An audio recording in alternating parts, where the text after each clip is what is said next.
Hello,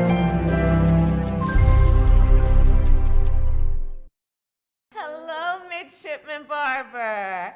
How are you? I'm doing well. It's such an honor to meet you, ma'am. Very early in my life, I fell in love with service and mission work. I had different ideas of where my passion for this kind of work might take me, but becoming the first black female selected by the Naval Academy to be the brigade commander was never one of them. I took a leap of faith when I decided to put my hat in the ring. Someone once told me, if your ambitions don't scare you a little, you're probably not thinking big enough.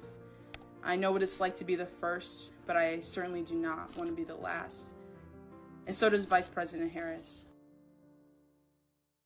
You know, I have all your stuff in my office. There's a big display of various things that have historical significance. And the first thing that I put in the display are your shoulder boards.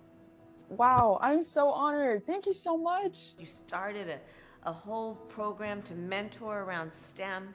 Talk to me about all that. My engineering pursuit really came from a pursuit in wanting to serve and working with the kids in the Annapolis area. Many of the children around here live in housing projects, probably two or three blocks from the Naval Academy, which is one of the top engineering schools in the country. Right. There are kids who will never have the opportunity to come here just because of the education disparities. To go there and be a mentor for them and and be a role model for them, see that someone who looks like them could also be black, but beautiful and brilliant. And not apologizing for any of it.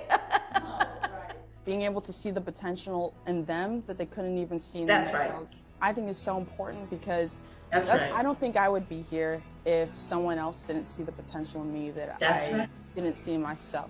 You have impacted more people than I think you will ever understand by your determination, by your brilliance, by your dedication, by your discipline. You have done so much that's going to impact people you may never meet and people who may never know your name. It's really extraordinary what you've done. Well, ma'am, I could say the same thing about you, and I'm just so blessed to be able to speak with you. I'm going to say to you what my mother said to me, and I'm going to say to you, Sydney, you may be the first to do many things. You make sure you're not the last. Yes, ma'am.